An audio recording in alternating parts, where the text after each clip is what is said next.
I'm Ron Mackenzie Lafergie. If you're a fan of online games, you are without a doubt familiar with toxic gamers. Sometimes they're on the enemy team, sometimes they're on your team, and sometimes it's you. Now, the definition of toxic is a bit loose, so here I'll just be defining it as players who make the experience worse for others. So get ready, it's time for the top 10 ways to know you're a toxic gamer.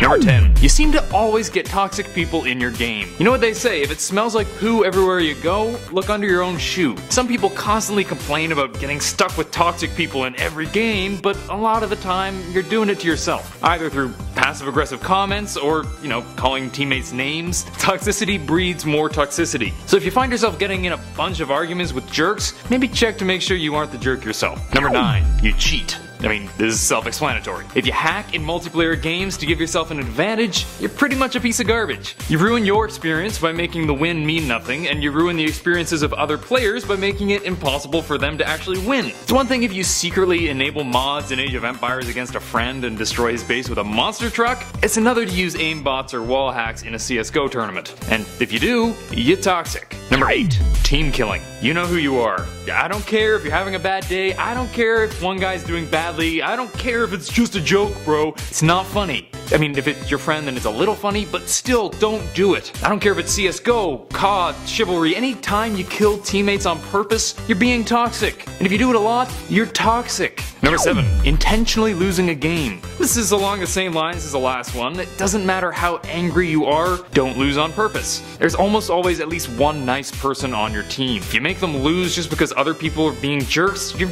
just as bad as them. Report and move on. Or in my case, argue with the toxic people and make everyone hate you. Number 6. Arguing with toxic people. Yep, this is one I do a lot. I'm trying to change. I am. But I hate when people are jerks, especially in a game, and I have trouble not calling them out on it. But do as I say, not as I do. Arguing doesn't solve anything. It only distracts you and your team, making it harder to win. If you really must talk to someone, try doing it after the game. I made a friend doing that. It works. Just try to stay out of the toxicity while you play. Number 5. You call people kid. Oh my god, okay, this is just a personal one, but I absolutely hate when people call other people kid in games. Oh, you're so bad. What? I'm doing pretty well. Oh, well, shut up, kid. Like, what? Does it make you feel cool? Who cares if they are a kid? It's a video game. Video games are meant for kids. Not to mention that 99% of the time the person calling someone a kid is themselves a kid anyway. And don't even get me started on the other thing. Oh, you're 25? What are you playing, video games in your mom's basement? No, games are fun. I'm having fun. Look, if you make fun of people for their age, whatever it is, you're toxic.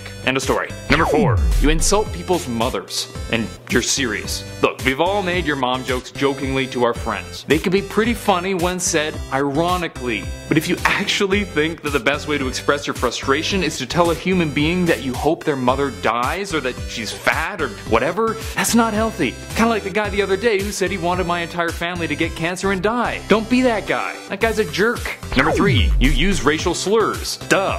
This one's kinda obvious, but it's pretty impressive how many people actually do this and think it's normal. It ain't. The M-bomb isn't a generic insult. It isn't another word for idiot. It's a word steeped in decades of racial issues, and when you use it, all the normal people suddenly realize that you're a racist ignoramus, not to mention hella toxic. Number 2.